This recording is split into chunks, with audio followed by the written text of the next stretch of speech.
Oke, saudara,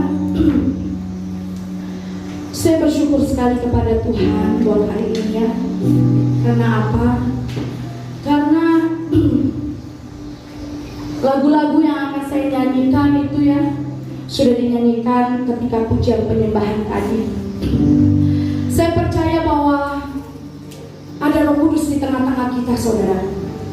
Saya selalu ingatkan kepada kita, gereja ini harus mengikuti apa yang menjadi seleranya Tuhan.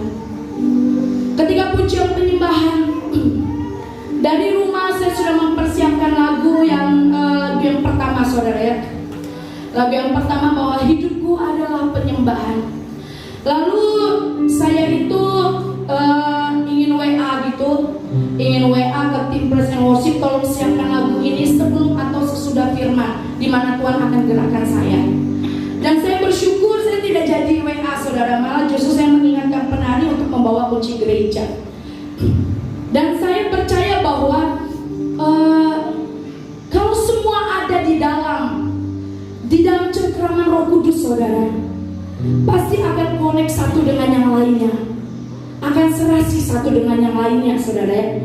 Jadi ketika pujian pertama dinaikkan, saya sungguh bersyukur sekali kepada Tuhan bahwa itu berarti bukan keinginan dari saya untuk menyanyikan pujian itu, saudara, tetapi di mana Tuhan ingin setiap kita menganggap pujian itu sebagai ucapan syukur kita kepada Tuhan, bahwa hidup kita berharga, bahwa hidup kita adalah sebuah penyembahan yang harus kita berikan kepada Tuhan. Lalu setelah penyembahan, saudara, saya itu dalam hati saya kuat sekali. Saya nyanyikan untuk pribadi saya sendiri, saudara ya. Saya nyanyi gitu, day and night and day, gitu ya. Terus saya nyanyi dari awal. Dan ketika itu, saudara, saya bersyukur sekali saat itu menyanyikan pujian itu, ya. Kenapa? Karena kita harus belajar. Kita harus belajar mengikuti seleranya Tuhan. Tuhan mau apa? Ya. Di tempat ini, saya rindu di gereja ini kita melakukan pelayanan kita. Ya, apa yang menjadi selera Tuhan, apa yang menjadi maunya Tuhan, itu yang kita kerjakan, saudara.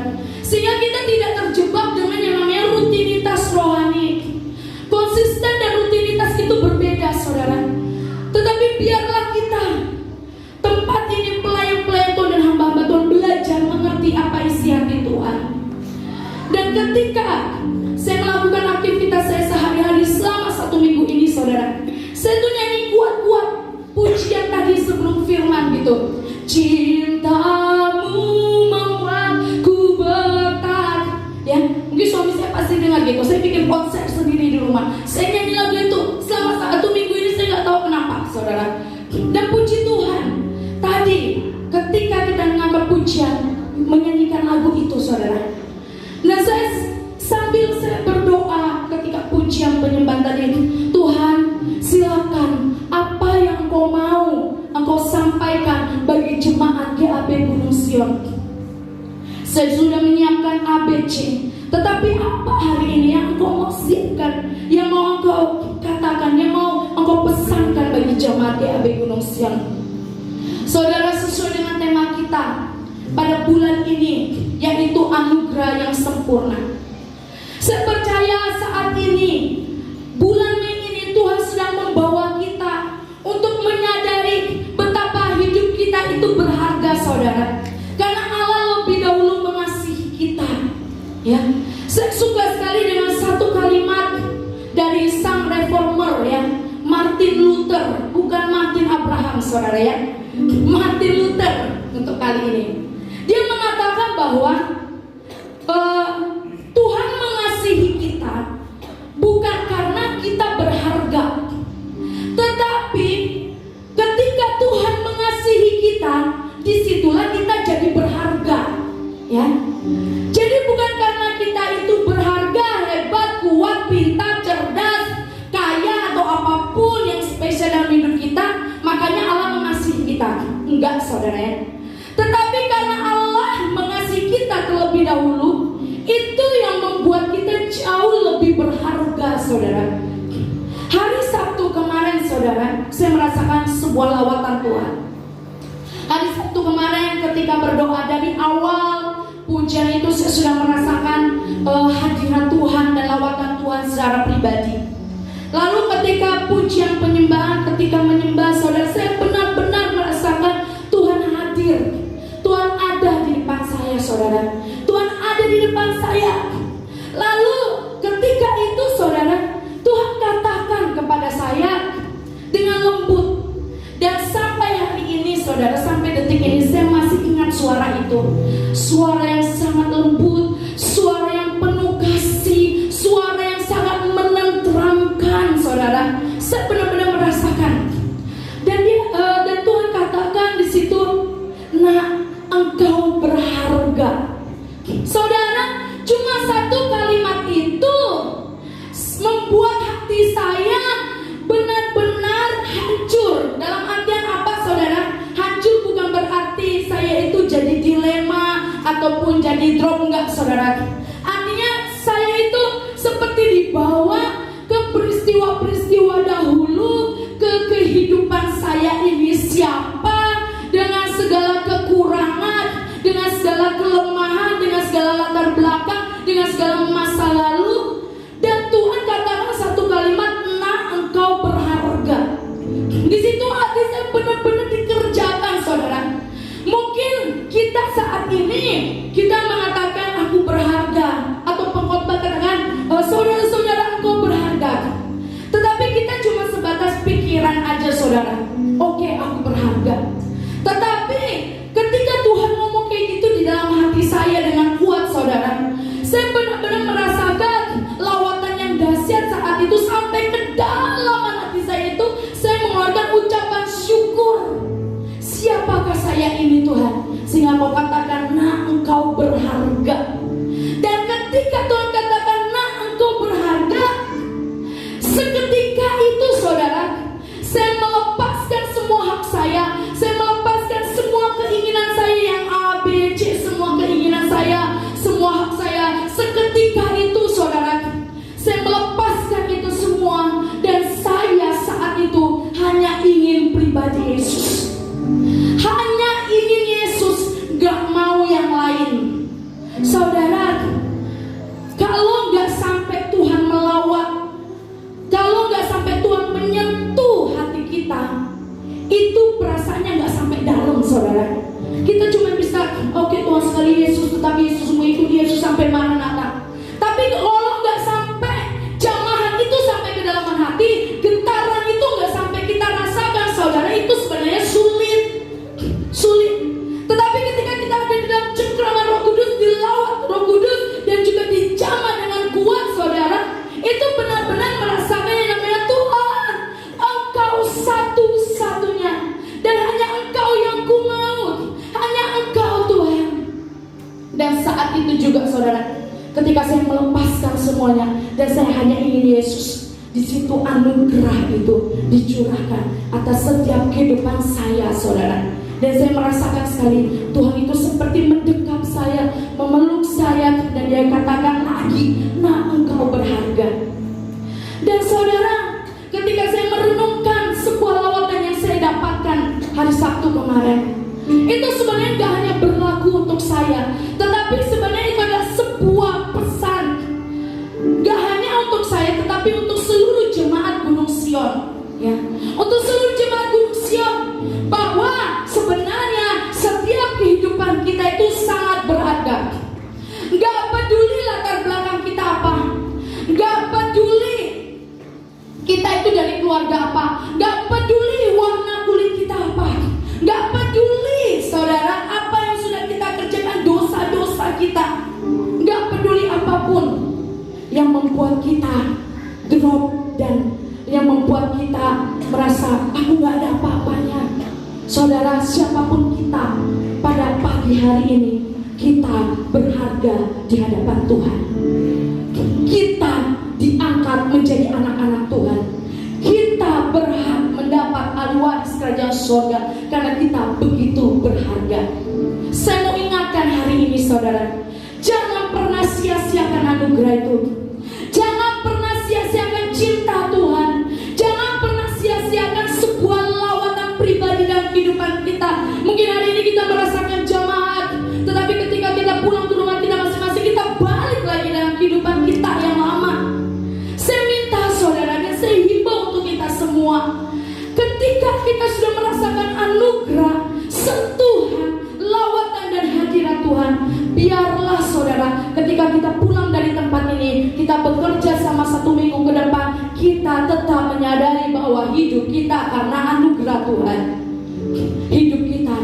adalah hal yang spesial di hadapan Tuhan. Makanya Tuhan katakan engkau berharga.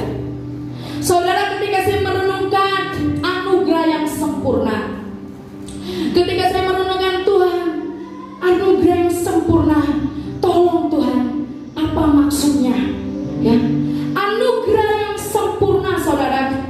Di situ, saudara, dengan kuat Roh Kudus memberikan pengertian kepada saya.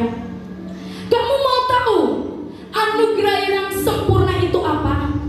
Kamu mau tahu anugerah yang sempurna itu apa? Saudara, saya jawab, ya Tuhan, anugerah yang sempurna itu adalah sebuah keselamatan yang Kau berikan di dalam kehidupanku. Lalu ditanya lagi, kamu mau gak anugerah yang sempurna? Saya katakan, ya Tuhan, aku mau anugerah yang sempurna. Terus saudara, ada satu kalimat yang sangat kuat dan jelas sekali. Di situ Tuhan katakan, anugerah yang sempurna itu adalah aku. Tuhan katakan, anugerah yang sempurna itu adalah aku. Makanya dikatakan sempurna. Oke lah saudara, kata anugerah itu adalah sebuah teologi Kristen yang menyatakan bahwa ada sebuah keselamatan atau ada sebuah peristiwa di mana Tuhan memberikan hidupnya bagi kita, sehingga kita yang berdosa itu dihapuskan setiap dosa-dosa kita dan kita dilayakkan untuk menjadi anak-anaknya Tuhan, ya. Tetapi terlepas dari itu, definisi sebuah anugerah terlepas dari situ, saudara, Tuhan dengan kuat katakan dalam hati saya, nah anugerah yang sempurna itu adalah aku. Seringkali anak-anak Tuhan menyadari hidupku sudah diselamatkan karena Tuhan engkau sudah disalibkan, tetapi dia lupa untuk mengikut sertakan aku. Anugerah yang sempurna itu masuk di dalam hidupnya, masuk di dalam hatinya, ya. Seringkali kita tahu anugerah itu apa, tetapi kita lupa bahwa kita harus di dalam Kristus dan Kristus dalam kita, seperti pokok anggur. Maka dari itu setiap kehidupan kita tidak ada perubahan. Kenapa? Anugerah yang sempurna itu tidak kita persilakan masuk di dalam hidup kita. Arti yang lain, oke lah, anugerah berbicara tentang hadiah, gift. Anugerah berbicara tentang kasih karunia. Itu gak salah, benar saudara.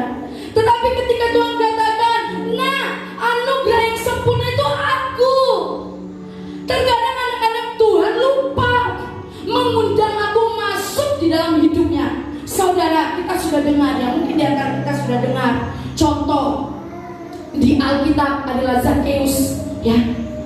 Zakheus dia merelakan rumahnya untuk didatangi oleh Yesus saat itu, ya.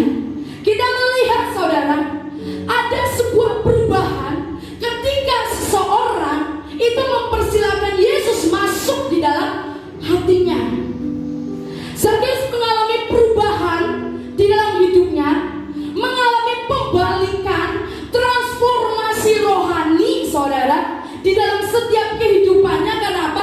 Dia mempersilakan Yesus untuk datang ke rumahnya.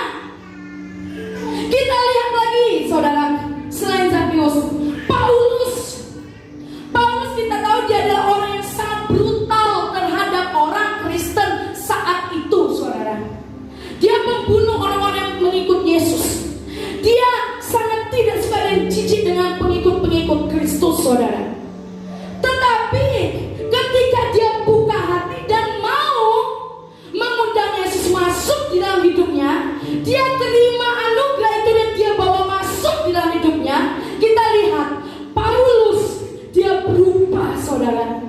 Dia berubah di dalam setiap kehidupannya.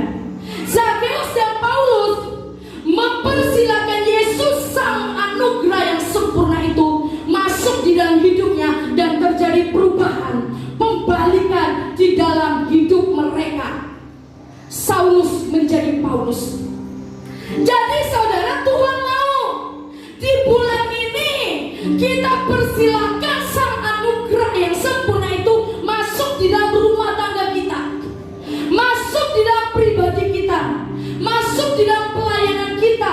Karena apa? Saya percaya ketika kita mempersilakan sang anugerah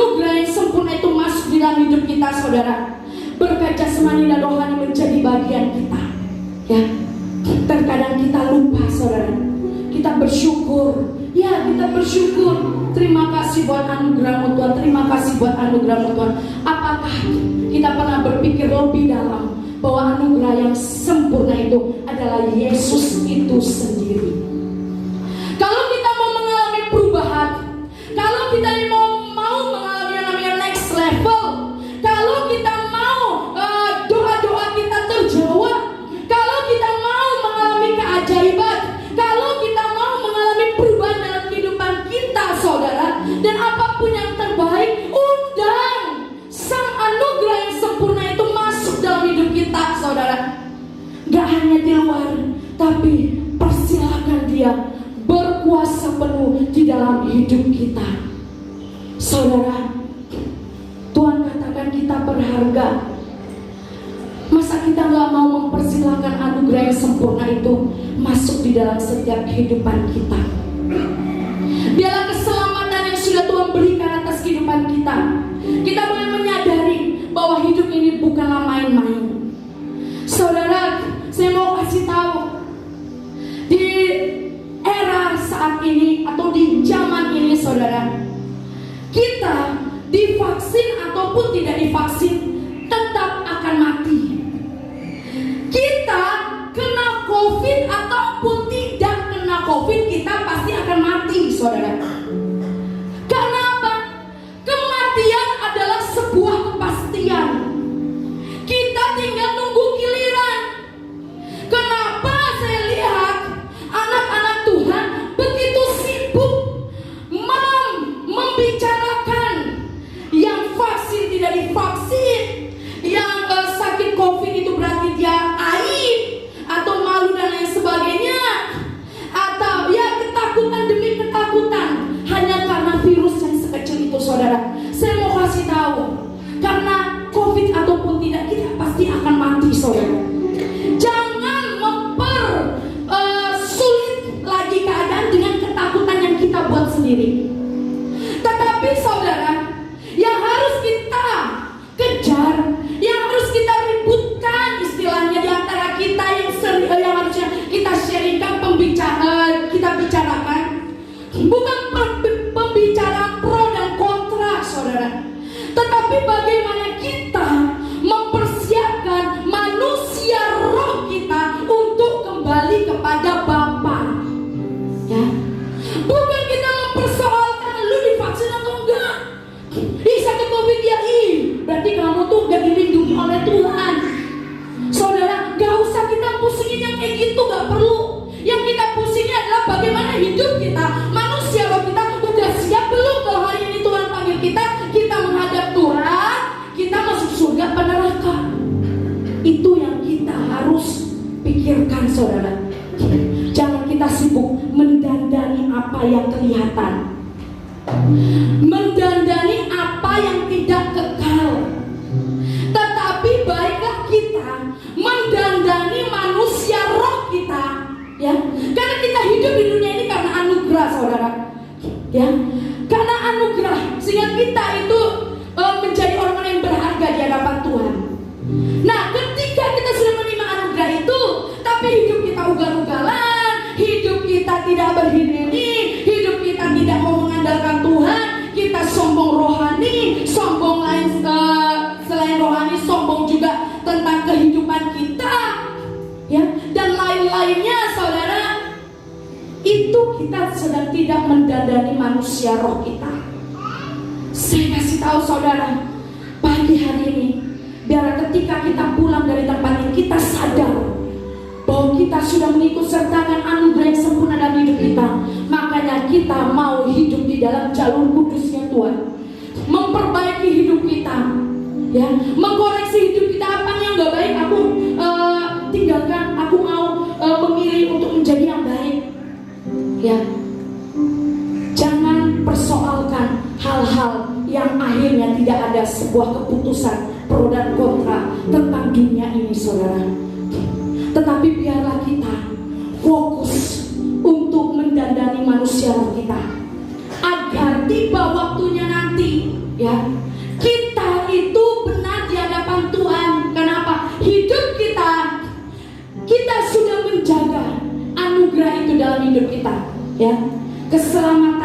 saudara yang sudah diberikan. Jangan kita pede ketika kita sudah diselamatkan, Yesus sudah mati di atas kayu salib. Oh, berarti hidupku udah pasti selamat. Oke, pasti selamat karena Tuhan sudah mati di atas kayu salib. Tetapi kalau keselamatan itu tidak dikerjakan, tetapi ketika keselamatan itu tidak kita pelihara dengan menjadi hidup yang kudus dan berkenan di hadapan Tuhan, saudara, keselamatan itu bisa hilang dalam kehidupan kita. Makanya saya percaya bulan ini, saudara, selain Tuhan mau memberkati kita dengan anugerah itu, saya percaya Tuhan mau setiap kita mengundang anugerah yang sempurna itu dalam kehidupan kita, agar kita sadar bahwa hidup kita harus selaras, sederak, seirama dengan hatinya Tuhan. Amin, saudara. Mari pastikan hidup kita benar di hadapan Tuhan selagi masih ada waktu. Setiap kita itu nunggu giliran aja, saudara. Untuk mati itu nunggu giliran, saudara. Ya. Tapi biarlah setiap kita mempersiapkan ketika anugerah itu sudah diberikan. Pertahankan itu, jaga itu sampai kita mati atau sampai Tuhan datang yang kedua kali. Ya.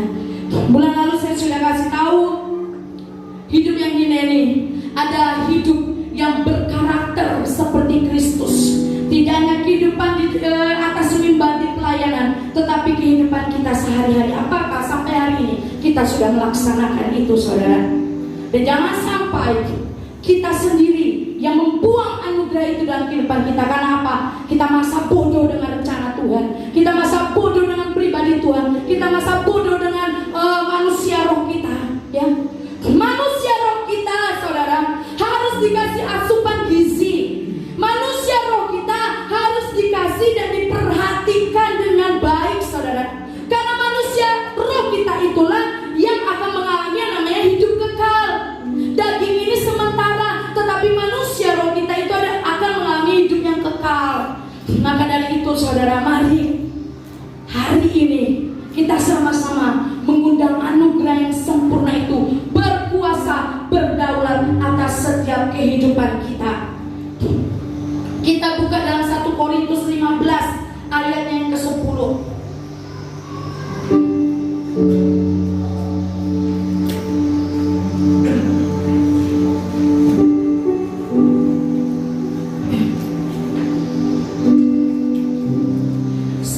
Korintus 15 ayat yang 10. Ya, kita akan baca sama-sama. 1 Korintus 15 ayat yang ke-10. 1, 2, 3. Tetapi karena kasih karunia Allah, aku adalah sebagaimana aku ada sekarang, dan kasih karunia yang dianugerahkannya kepadaku tidak sia-sia. Sebaliknya, aku telah bekerja lebih keras daripada mereka semua. Tetapi bukannya aku, melainkan karena kasih karunia Allah yang menyertai aku. Saudara, Paulus menyadari bahwa hidupnya itu bukanlah yang hebat atau spesial, ya. Karena saya lihat di ayat yang 9 itu dia katakan, karena aku adalah yang paling hina dari semua rasul, bahkan tidak layak disebut rasul, sebab aku telah menganiaya jemaat Allah. Kita tahu bahwa kehidupan Paulus yang dulunya namanya adalah Saulus, dia adalah penganiaya jemaat Allah saat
syukur, bukan dengan sungut-sungut. Kita mengerjakan segala sesuatu, kita tahu dan kita sadar bahwa Tuhan menilai setiap kehidupan kita, setiap saat dan setiap waktu. Biarlah siang hari ini saudara, kita semua seperti Paulus yang menyadari bahwa aku harus kerja lebih giat, aku harus kerja lebih keras untuk mendandani, untuk memperbaharui manusia rohku agar siap ketika menghadap Tuhan. Tetapi kalau di dalam kekristenan, bukan berarti kita nggak boleh berbuat baik ya. Kalau Kristenan kan karena anugerah Tuhan, karena Tuhan sudah mati di atas kayu salib, jadi gak usah capek-capek untuk berbuat baik. Enggak saudara ya. Memang untuk masuk dalam kerajaan surga itu karena anugerah Tuhan dan kasih karunia Tuhan di dalam setiap kehidupan kita.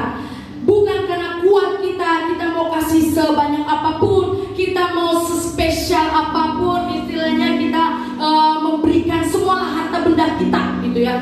Semua kebaikan kita berikan kepada Tuhan. Itu tidak menjamin saudara untuk kita masuk dalam kerajaan surga. Karena apa yang menjamin adalah ketika Yesus Kristus sudah mati di atas kayu salib dan menyelamatkan setiap kehidupan kita. Kalau di dalam kekristenan ya, upaya surga mencari manusia saudara. Tetapi kalau yang di luar kekristenan, upaya manusia mencari surga. Saya harap kita mengerti untuk hal ini ya. Jadi Bapa mengutus anaknya yaitu Yesus untuk menyelamatkan setiap kita semua. Itu upaya surga saudara, untuk mencari jiwa-jiwa. Kalau di luar kekristenan enggak, kita yang mati-matian untuk mengejar surga saudara. Di dalam kekristenan bukan berarti nggak boleh berbuat baik. Kan dibilang kalau masuk surga nggak hanya karena perbuatan baik saudara. Perbuatan baik kita sebagai orang Kristen itu adalah wujud nyata atau tindakan nyata kalau kita sudah diselamatkan. Berarti kita wajib juga untuk berbuat baik. Tapi satu hal yang paling penting adalah ketika Yesus sudah datang ke dunia dan mati di atas kayu salib, itu jauh lebih berharga saudara di dalam setiap kehidupan kita, karena kita dilayakkan untuk masuk di dalam kehidupan kekal. Biarlah setiap kita boleh menghargai yang namanya anugerah Allah ya. Jangan kita seperti bangsa Israel. Coba kita lihat dulu di 1 Korintus 10.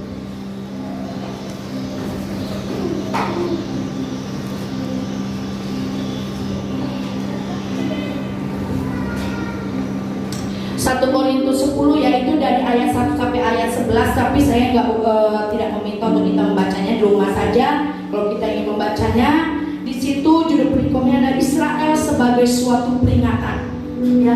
Di sini kita bisa pelajari saudara, kita bisa pelajari bahwa kenapa dituliskan Israel sebagai suatu peringatan. Kita tahu ya pada saat itu Israel bagaimana tegar tengkuknya. Mereka merasa bahwa mereka menang melawan suatu bangsa itu karena mereka itu orang-orang yang hebat, orang-orang yang kuat. Padahal semuanya karena kasih karunia Tuhan, karena anugerah Tuhan atas bangsa tersebut, karena sebuah perjanjian atas bangsa tersebut. Makanya mereka dihalaukan dari setiap bangsa-bangsa yang mau menghancurkan mereka. Lalu kita juga lihat bangsa Israel bagaimana mereka sangat bersungut-sungut di hadapan Tuhan ya. Dikasih roti minta daging,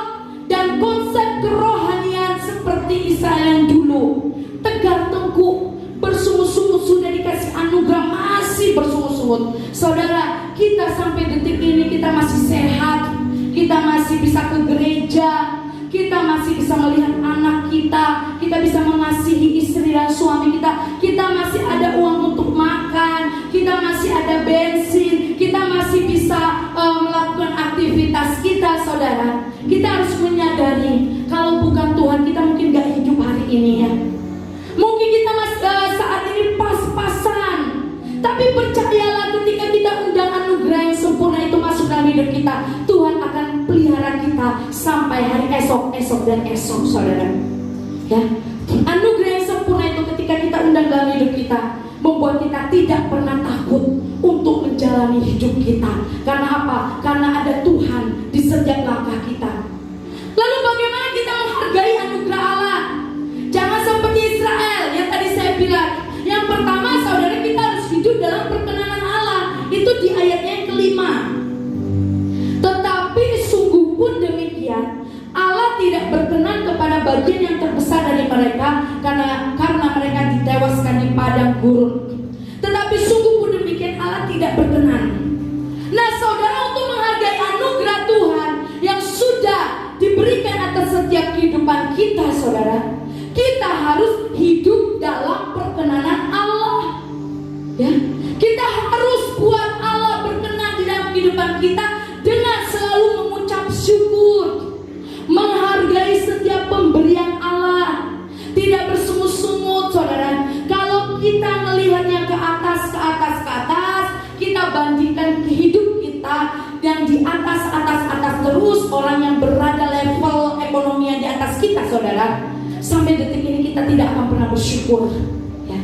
Tetapi kalau kita melihat ke bawah, saudara, kita melihat ke bawah wujud kerendahan hati kita, saya percaya hari ini walaupun kita gak punya uang, kita pasti akan bersyukur. Karena apa? Di luar sana ada banyak orang yang sangat-sangat lebih di bawah kita. Jadi biarlah setiap kehidupan kita, ketika kita mau hidup dalam perkenanan Allah, kita menyadari bahwa kita hidup di dalam ucapan syukur. Karena apa, saudara? Karena ada mujizat di balik ucapan syukur. Amin, saudara. Ada keajaiban di dalam ucapan syukur.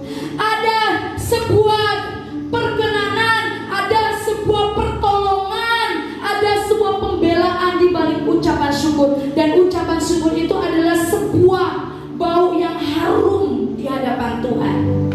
Jadi kalau setiap kita mengalami masalah, mungkin saat ini rumah tangga kita, doa kita perlu dijawab-jawab, saudara ya. Saya pastikan kalau kita menaikkan ucapan syukur, kita tidak akan pernah mengeluh dan kita akan terus berjuang di dalam doa-doa kita. Amin, saudara. Ya, dengan kita menghargai anugerah itu, hidup dalam perkenanan Allah. Percayalah, saudara, jika 2 orang atau 3 orang sepakat, Allah ada di situ.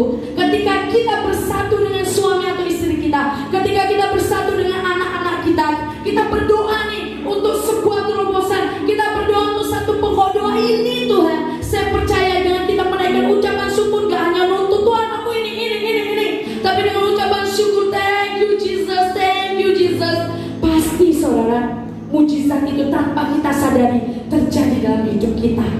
Kalau kita nuntut, kita akan merasa waktu akan sangat lama untuk mendapat jawaban doa. Tetapi ketika kita bersyukur, saudara, tanpa kita sadari, udah jadi, udah dijawab doanya. Tuntutan membuat kita lemah, tuntutan membuat kita lelah dan letih di dalam perjalanan rohani kita, di dalam pertandingan iman kita, saudara. Tetapi ucapan syukur membuat kita enjoy di dalam pertandingan iman.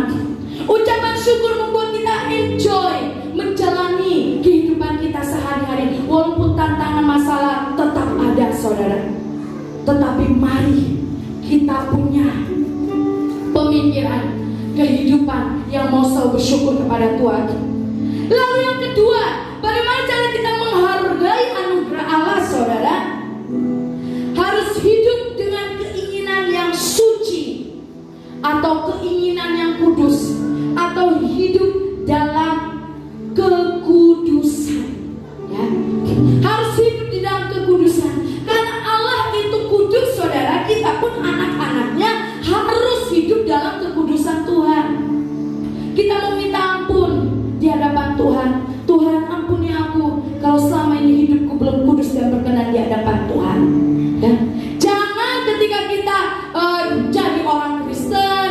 kita sudah sungguh-sungguh beribadah, kita melayani Tuhan, tapi kehidupan masa lalu kita masih bawa-bawa yang suka bohong, suka tidak menghargai diri sendiri, mengasihani diri sendiri, saudara. Lalu sikap-sikap jelek, sifat karakter jelek kita masih bawa sekarang, saudara. Saudara, itu berarti kita tidak mengundang anugerah yang sempurna itu masuk dalam hidup kita. Nah, tetapi biarlah hari ini kita mau kejar kekudusan. Kita mau hidup kudus dan suci di hadapan Tuhan. Agar apa? Agar setiap kita mengalami breakthrough, saudara. Mengalami sebuah terobosan yang berasal dari Tuhan. Ketika saya persiapan di tempat duduk, saudara, ketika sebelum maju ke depan ke mimbar, saya bilang, Tuhan mau apa lagi? Ketika sudah disampaikan pesan Tuhan untuk jawab, Tuhan mau apa lagi? Tuhan mau memberikan blessing bagi kita, saudara, sebelum kita pulang. Jadi hari ini saya hanya memberikan renungan, bukan berkhotbah, saudara ya. Yang belajar homiletika dengan saya waktu itu ya, yang saya ajarin tentang khotbah, bagaimana cara berkhotbah. Saya kasih tahu ya perbedaan khotbah dan renungan. Dan hari ini saya hanya ingin men-share sebuah renungan bagi kita semua, ya, karena Tuhan ingin memberkati kita sebelum kita pulang, saudara. Karena Tuhan mau memberikan anugerah yang sempurna. Mungkin renungan saya sangat singkat pagi hari ini. Biasanya saya 1 jam atau 1 jam lebih, saudara. Tapi hari ini cuma cukup batas sampai di sini karena Tuhan mau memberkati kita. Mari kita siapkan hati kita, saudara. Mari kita siapkan hidup kita di hadapan Tuhan. Saya minta ketika Kairos ini diberikan atas kita tidak melewatkannya, saudara. Renungan yang singkat ini biarlah ini menjadi dasar ketika Tuhan memberkati setiap kita pada pagi hari ini. Oh haleluya Tuhan, terima kasih Yesus.